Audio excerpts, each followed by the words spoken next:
Okay. Señor les bendiga en esta noche, hermanos de Centro Cristianos Sinaí. Vamos a iniciar el estudio de esta noche. El estudio de esta noche se titula El dominio propio. Y vamos a considerar qué es lo que la palabra del Señor enseña al respecto. La fe cristiana debe de ejercitar el dominio propio.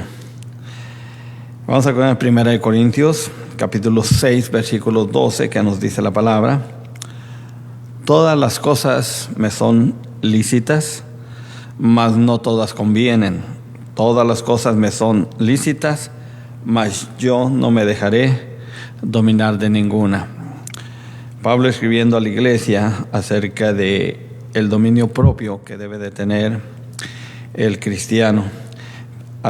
En 2 de Timoteo, capítulo 1, versículo 7, Pablo escribe a la iglesia también y le dice: porque no nos ha dado Dios espíritu de cobardía, sino de poder, de amor y de dominio propio. El creyente, según lo que vemos en las Escrituras, debe de controlar sus deseos. Hay muchas personas que dan rienda suelta a sus deseos, sean estos buenos o malos. El Señor nos recuerda en su palabra, en Efesios capítulo 2, versículo 1 y 2, nos dice: y Él os dio vida a vosotros, cuando estabais muertos en vuestros delitos y pecados. Cuando estábamos en nuestra vieja vida, dicen, los cuales anduvisteis en otro tiempo, siguiendo la corriente de este mundo, conforme al príncipe de la potestad del aire, el espíritu que ahora opera en los hijos de desobediencia. El creyente sincero deja lo malo para seguir lo bueno, porque si ha nacido de nuevo y anda en vida nueva por el poder y la unción del Espíritu Santo, tiene que dejar los malos hábitos, dejar lo pasado y empezar a seguir lo bueno. Colosenses 3, el versículo 1 y 2 nos dice: si pues habéis resucitado con Cristo, buscar las cosas de arriba, donde está Cristo sentado a la diestra de Dios. Poned la mira en las cosas de arriba, no en las de la tierra. Aquí la palabra del Señor nos insta a que si tenemos ese dominio propio, si hemos nacido de nuevo, si es que verdaderamente el Espíritu Santo mora en nosotros, y que por lo cual hemos resucitado espiritualmente con Cristo, entonces dice que debemos de buscar las cosas de arriba, donde está Cristo, o sea, las cosas celestiales. El verdadero creyente se esfuerza para obedecer la voluntad de Dios. Ya no es nuestra propia voluntad, sino aquel que mora y vive en nosotros. El apóstol Pablo le habla a la iglesia, le dice: mas ya no vivo yo, mas Cristo vive en mí. Y el verdadero creyente que tiene ese dominio propio puede también decir como Pablo: ya no vivo yo, mas Cristo vive en mí. El creyente, aún bajo ese dominio propio, con el poder y el fluir y la guianza del Espíritu Santo, no está exento de tentaciones, pues el diablo tienta a todos. Pero el verdadero cristiano hará lo posible para resistir la tentación. Cuando nosotros hacemos lo que tenemos que hacer o podemos hacer dentro de lo posible, Dios, por medio de su Espíritu Santo, hace lo imposible. Porque sabemos que para Dios no hay nada imposible. Si Él lo ha prometido, Él está con nosotros, Él nos va a guiar, Él nos va a fortalecer y nos va a dar verdaderamente esa fortaleza para poder resistir la tentación. Santiago capítulo 1, versículo 12 nos dice: bienaventurado el varón que soporta la tentación, porque cuando haya resistido la prueba, recibirá la corona de vida que Dios ha prometido a los que le aman. Si nosotros realmente amamos a Dios y por medio de su Espíritu Santo, en ese dominio propio podemos resistir la tentación, la palabra del Señor nos dice bienaventurado, o sea, doblemente dichoso aquel que por el Espíritu Santo puede tener ese dominio, resistir la tentación, pasar la prueba y de esa manera glorificar el nombre de Dios. Hebreos 1:18 nos da una esperanza y una promesa y también una palabra de aliento en cuanto al poder y la misericordia de Dios. Hebreos 1:18 nos dice: pues en cuanto Él mismo padeció, refiriéndose a nuestro Señor Jesucristo, siendo tentado. Usted se recuerda de la tentación de Jesús antes de iniciar su ministerio, que fue llevado por el Espíritu Santo al desierto y ahí le tentó el diablo. Dice: es poderoso para socorrer a los que son tentados. O sea, ahí tenemos una promesa, un consuelo de ese socorro divino cuando estamos en tiempo de tentación, en tiempo de prueba, en tiempo que el enemigo se acerca a nuestras vidas. El Señor promete ayudarnos y librarnos de esa tentación. Hay ciertos factores espirituales que contribuirán a vencer las tentaciones. Les voy a dar solamente 5, hay varias. Una sería, para vencer las tentaciones, la obediencia a la palabra de Dios, la sujeción a la palabra de Dios, la guianza en la palabra de Dios. El salmista decía: lámpara es a mis pies tu palabra y lumbrera mi camino. Y también decía: ¿con qué limpiará el joven su camino? Con guardar tu palabra. 2, teniendo una sumisión al Espíritu Santo. Porque el Espíritu Santo, como dice la palabra, Él nos guiará a toda justicia y a toda verdad. Él nos dará la fortaleza necesaria para poder resistir cualquier tentación. Tenemos que también tener decisión y dominio propio, lo cual nos imparte la investidura del Espíritu Santo, porque el dominio propio, como sabemos también, es parte del fruto del Espíritu Santo. 4 punto sería la adoración a Dios en espíritu y en verdad, porque la palabra del Señor dice que tales adoradores busca el Padre que le adoren. Y cuando entramos en una verdadera adoración a Dios en el Espíritu, Dios responde con fuego. Y ahí podemos entender y ver cómo la fidelidad y la misericordia de Dios nos puede ayudar no solamente a tener la templanza, el dominio propio, sino también a salir de la prueba y la tentación sin caer en ellas. Y por último, un 5 punto, podríamos decir que también la fidelidad al mantener a Dios sobre el trono del corazón. O sea, que Cristo sea el centro de nuestras emociones, el centro de nuestros deseos, el centro de nuestros planes, que Él sea el que le dé el ok a nuestras iniciativas en cuanto a todo lo que emprendamos para la honra y la gloria de Dios. O sea, en otra palabra, que dependamos totalmente de la guianza del Espíritu Santo. El Señor puso el Espíritu Santo como un sello dentro de nosotros, nos enseña la palabra. Y yo no sé si usted se ha preguntado en alguna ocasión por qué razón el Señor puso su Espíritu Santo sobre cada uno de nosotros. Y podríamos decir que la razón más convincente o la verdad acerca del Espíritu Santo y el por qué necesitamos esa unción o necesitábamos esa unción que el Señor prometió antes de morir en la cruz y ascender al cielo. Dice: no os dejaré huérfanos, enviaré al Consolador.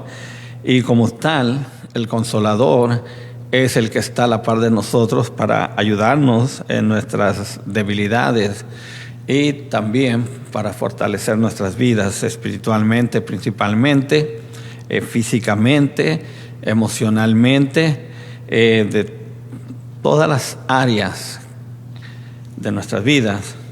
El Espíritu Santo juega una función primordial, muy importante.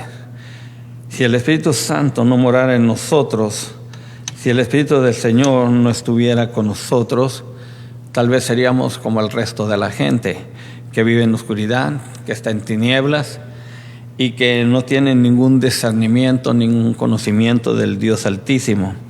Y podemos darle gracias a Dios porque el hecho de que ahora conocemos y entendemos que hay un Dios que vive, un Dios real, un Dios que está a un lado de nosotros, es por la unción y el trabajo del Espíritu Santo en nuestras vidas, porque, como dice la palabra de Dios, Él es el que da testimonio a nuestro espíritu que somos hijos de Dios. Y como hijos de Dios entran muchas, no solamente promesas, sino también muchas bendiciones, el ser un hijo de Dios. Porque no es lo mismo, hablando espiritualmente, yo sé que ustedes lo van a entender, no es lo mismo ser hijo de Dios que una criatura, una creación de Dios. Hay mucha diferencia. Cuando éramos simplemente una criatura creada, vivíamos en tinieblas, vivíamos como miramos los primeros versículos que les di, estábamos en tinieblas, en rebeldía, muertos en nuestros delitos y pecados, principalmente espiritualmente. Y ahora, como hemos nacido de nuevo, tenemos esa unción del Espíritu Santo. Hoy andamos en vida nueva. Hoy sabemos que hay un Dios real. Y lo más importante, de que somos hijos de ese Dios real, de ese Dios todopoderoso. Y le damos gracias al Señor porque en su omnisciencia, en su pleno conocimiento de todas las cosas, Él consideró que era bueno que el hombre no solamente fuera redimido por la muerte de Cristo en la cruz del Calvario, sino que nos dejara su Espíritu Santo y nos ungiera, nos sellara con Él para poder nacer de nuevo, porque es el Espíritu Santo el que obra en nuestras vidas, el que regenera, el que limpia, el que santifica y el que nos hace entender la verdad más grande del mundo, de que Dios no solamente es real, sino es un Dios vivo y que nos da, por medio de su Espíritu Santo, el privilegio de ser hijos de Él, lo cual, usted sabe, encierra grandes promesas, grandes beneficios y bendice grandemente nuestras vidas. Yo sé que los que estábamos en otro tiempo sin Dios, sin esperanza, cómo era nuestro estilo de vida, cómo era nuestra vida vacía, hueca, sin anhelos o anhelos no muy sanos. Y sin embargo, hoy que hemos venido a los pies de Cristo, pues nuestra vida cambió radicalmente. Y si usted entiende ese nuevo cambio, ese nuevo nacimiento, es gracias a la obra del Espíritu Santo. Y gracias a Dios por su Espíritu Santo, porque Él nos da ese dominio propio, porque esa es parte del fruto del Espíritu. El creyente que tiene el dominio propio, que viene de parte de Dios, no un falso dominio propio que a veces el hombre cree tener y que se siente que puede estar templado, que puede tomar sabias decisiones o decisiones correctas o decisiones que no van a afectar de una manera principalmente negativamente su vida, sino que tiene ese dominio que viene de parte de Dios. La palabra en este sentido nos dice que hay caminos que al hombre le parecen rectos, pero su fin son caminos de muerte. O sea que el hombre por sí mismo no tiene el poder ni el discernimiento de escoger y de vivir una vida mejor. Entonces, en ese sentido, el ser humano y también el cristiano que a veces está en rebeldía o en pecado, no tiene ese dominio propio que viene de parte de Dios, porque ese dominio que viene de parte de Dios se lleva a cabo, se ejerce por el poder del Espíritu Santo, no por voluntad de hombre. El cristiano, cuando tiene este dominio de parte de Dios, aprende a controlar sus deseos y no temerá las tentaciones del diablo o la carne. Habrá aprendido a someterse bajo la poderosa mano de Dios como resultado de ese dominio y madurez espiritual.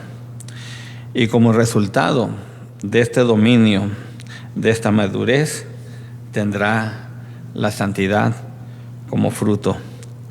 Así que si queremos vivir en santidad, debemos de tener esa madurez y ese dominio propio para vencer las tentaciones, para vencer al pecado. Hay mucha gente que no tiene, desgraciadamente, aún dentro de la iglesia, este dominio propio de parte de Dios. Y a veces dice, no, es que somos débiles, es que somos cristianos carnales, es que es difícil pelear contra la carne. Y cuando pensamos de esa manera, posiblemente le estamos dando más oídos al diablo, que dice es imposible, no se puede, tú no puedes. Y en ese sentido,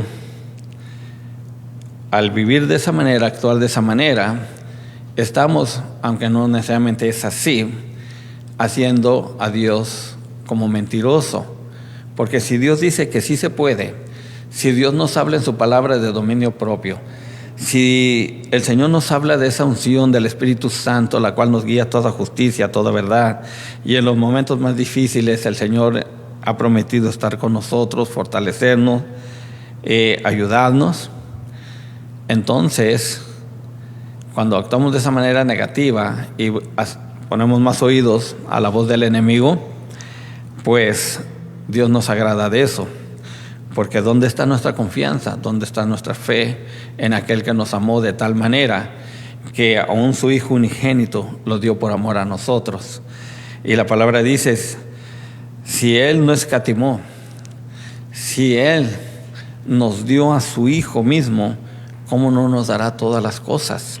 Así que la palabra del Señor, como leímos anteriormente en Hebreos 1:18, que dice que Jesucristo fue tentado en todo y por lo tal es poderoso para socorrer a los que son tentados. Usted sabe que la palabra también nos enseña que tenemos un abogado sentado a la diestra de Dios Padre, que es Jesucristo, que está intercediendo de día y de noche por cada uno de nosotros. Así es que cuando el cristiano aprende esta verdad, la cree y la vive, y le da la honra y la gloria a Dios y se sujeta al Espíritu Santo, entonces, como producto de todo esto, vendrá la santidad. Y eso es algo bien importante. La palabra del Señor dice que sin santidad nadie verá al Señor. Y que un día, cuando se habla mucho de la segunda venida de Cristo, se habla mucho del rapto de la iglesia, pero muy pocas veces, a veces se le enseña a la iglesia que cuando el Señor regrese, como dice el libro de Hebreos, Él viene ya en su segunda venida como Rey de Reyes y Señor de Señores, que viene ya no con ninguna asociación, nada que ver con el pecado, como la primera vez que el Señor vino, se encarnó y fue a la cruz del Calvario y pagó un precio, se hizo pecado para librarnos a nosotros del pecado. Pero ahora ya no viene como el siervo sufriente, ya no viene para dar su vida para expiación del pecado, porque ya lo hizo. Hoy viene como Señor de señores y Rey de reyes. Hoy viene a levantar a una iglesia. Hoy viene a levantar a su esposa. Y dice que a la iglesia que va a levantar, que la pone como una novia, dice que tal novia, que es la iglesia, no tiene que tener manchas ni arruga, y que tiene que vivir en santidad, y que tiene que tener la unción del Espíritu Santo, porque ese Espíritu Santo es el que va a ser levantado también juntamente con nosotros en el momento del rapto. Usted ha escuchado muchísimas veces lo que va a pasar en ese día del rapto. La palabra dice el Señor que en un abrir y cerrar de ojos seremos transformados. Esto mortal se va a vestir de inmortalidad. Así es que eso va a ser posible por el poder del Espíritu Santo que mora en nosotros.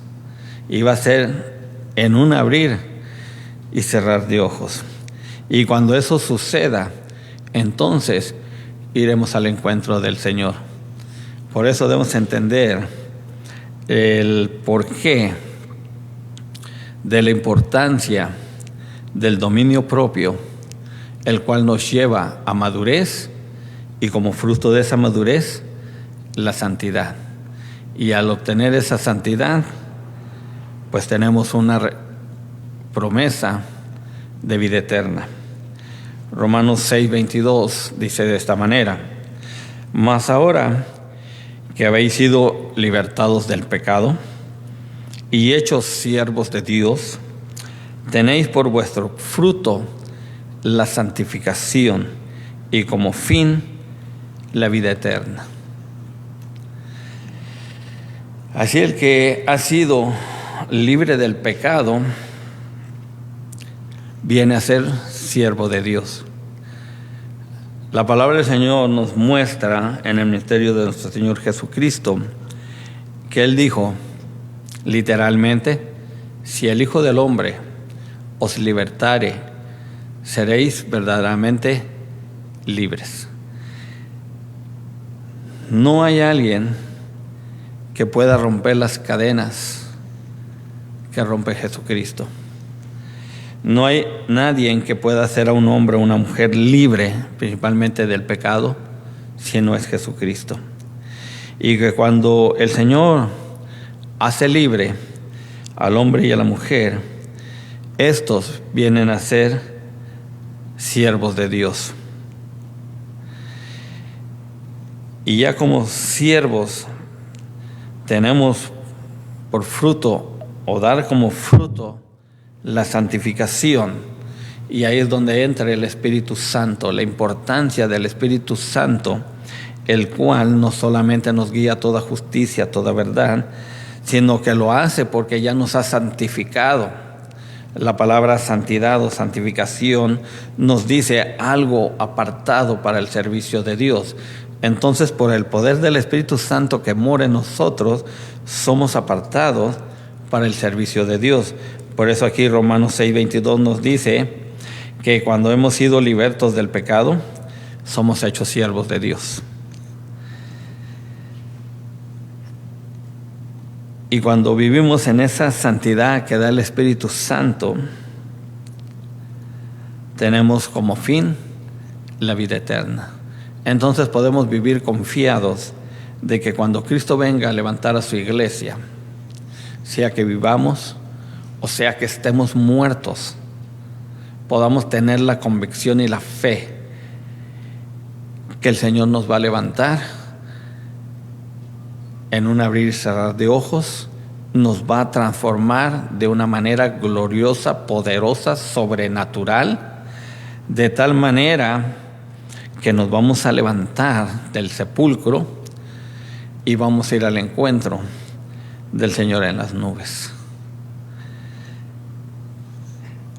Hay gente que se aflige bastante cuando se le habla de santidad o se habla de dominio propio, y en sus vidas son sinceros muchas veces y dicen: no, hermano, yo no estoy en esa condición espiritual por diferentes motivos o razones. Pero la palabra del Señor nos dice que es vital, de gran importancia, vivir de esta manera y de echar mano del dominio propio que da el Espíritu Santo para que podamos vivir en santidad, porque vamos a resistir al pecado, vamos a resistir las tentaciones, vamos a resistir las acechanzas del diablo. El Señor nos ha dejado una armadura que muchos de ustedes todos conocen, que está en el libro de Efesios. No les digo el capítulo ni el versículo para que lo lean y se recuerden, pero muchos saben exactamente dónde está.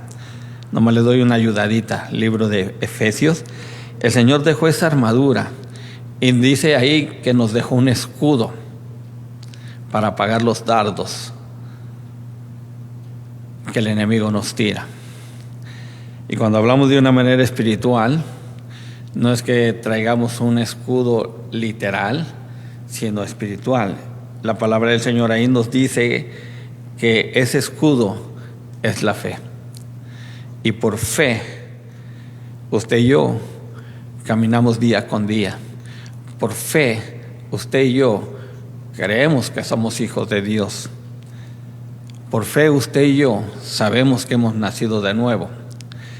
Por fe, entendemos que nuestros pecados han sido perdonados y han sido arrojados a lo más profundo de la mar. Por fe, sabemos que Cristo no solamente murió, sino que resucitó y que está sentado hoy a la diestra de Dios. Cuando esa fe se activa en nosotros por medio del poder del Espíritu Santo, entonces podemos creerle a Dios.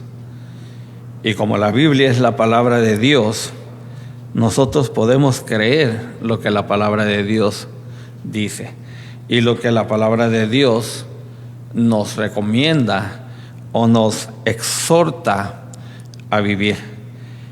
La palabra del Señor nos insta a no ser solamente oidores de su palabra, sino hacedores de ella.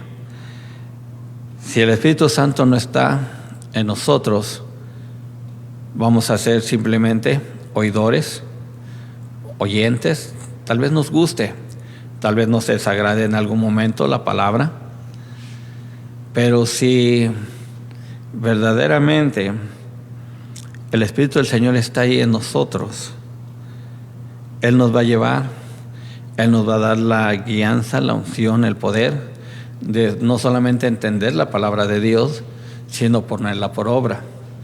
Y cuando nosotros ponemos por obra la palabra del Señor, nuestra vida va de victoria en victoria. Por eso el salmista decía: en medio de mi diario vivir, tu palabra es mi guianza. Tu palabra es como una lumbrera que alumbra mi camino. La palabra del Señor nos dice que el que anda en luz no tropieza, pero el que anda en tinieblas a cada rato tropieza. Por eso vemos dentro de las iglesias, cuando las personas se descuidan espiritualmente, que el Espíritu Santo se empieza a apagar, que ya no están en ese primer amor. Vemos cómo su vida es de tropiezos, de malas decisiones.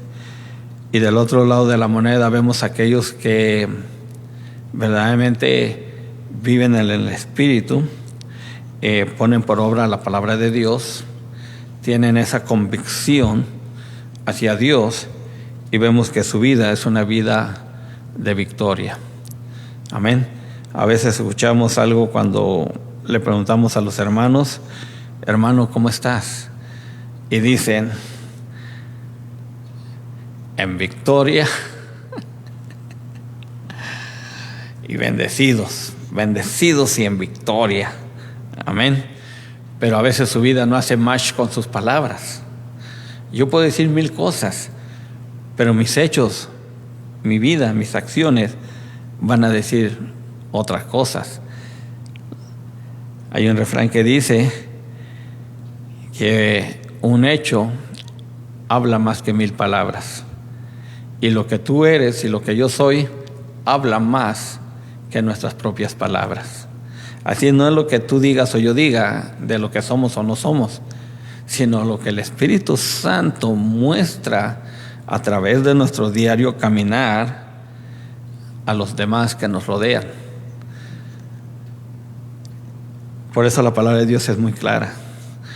El Señor Jesucristo nos dice, en cuanto a veces la gente no sabe si este es un verdadero creyente, no es un verdadero creyente, si es verdad lo que habla o no, si es un siervo de Dios, si no es un siervo de Dios.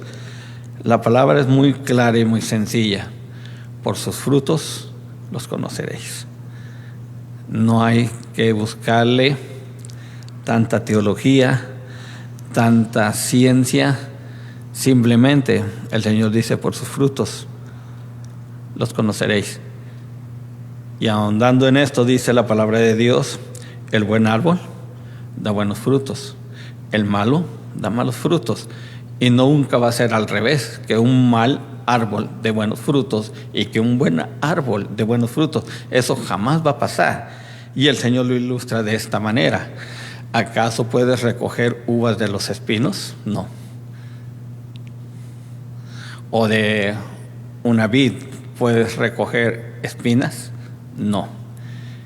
Y aun si no nos ha quedado claro, la palabra dice: una fuente de agua no puede echar agua dulce y agua amarga. O echa amarga o echa dulce el agua. O su agua es dulce, potable, o es amarga. Y no pueden salir las dos al mismo tiempo. Es imposible. Entonces, de esa manera el Señor nos hace ver claramente la necesidad de tener ese dominio propio, de creerle a Dios, creerle a su palabra y principalmente esperar la guianza del Espíritu Santo. Si usted va a Apocalipsis, cuando el Señor habla a las 7 iglesias, que ya en los estudios anteriores que tuvimos de las iglesias del Apocalipsis, en esas iglesias se entiende, teológicamente hablando, que las 7 iglesias representan 7 estados espirituales de los creyentes, pero también de alguna manera representa la iglesia en todos los tiempos, desde que inició hasta que el Señor viene y levanta la iglesia. Si usted se da cuenta, si usted mira, al final de cada exhortación, de cada alabanza, cada una de estas 7 iglesias, al final el Señor le dice a la iglesia: el que tiene oídos para oír, oiga lo que el Espíritu Santo dice a la iglesia, al que venciere. Y ahí empiezan las promesas del Señor. Ahí empieza, podríamos decir, lo hermoso, lo bueno, que cuando tú pasas por la prueba, que cuando tú pasas por ese diario caminar, que cuando tú viviste una vida en los caminos del Señor, y si tienes esa voz del Espíritu Santo y la puedes escuchar perfectamente, claramente, el Señor te dice: bienaventurado. Y ahí el Señor empieza a derramar de sus promesas y sus bendiciones. Si usted lee Apocalipsis capítulo 2 y 3, y usted mira lo que el Señor le promete a la iglesia, que tiene su oído dócil a la voz del Espíritu Santo, y si usted mira que son increíbles, hermosas, esas promesas, el Señor te las está dando a ti también, cada una de ellas. Y si alguna en particular de ellas te gusta, o todas, y las quieres obtener y quisieras que se derramaran sobre tu vida, lo único que tienes que hacer es tener un oído dócil a la voz del Espíritu Santo para que el Señor bendiga tu vida. Señor me los bendiga. Los miro el próximo martes. Posiblemente estamos a punto de entrar ya a la iglesia. Eso es un comercial. Mayo entramos para la honra y la gloria del Señor a la iglesia, empezamos nuestros servicios y primeramente Dios a mediados de mayo, a más tardar la tercera semana de mayo, tercer domingo de mayo, vamos a empezar con nuestras primeras estudios de escuela dominical. Desempolven sus expositores, el último que compraron, ese lo vamos a estar considerando, les vamos a estar dando información. Y si ya estos estudios se terminan los martes, es porque ya vamos a empezar los domingos para la honra y la gloria del Señor. Así que prepárate y el Señor me los bendiga. Amén.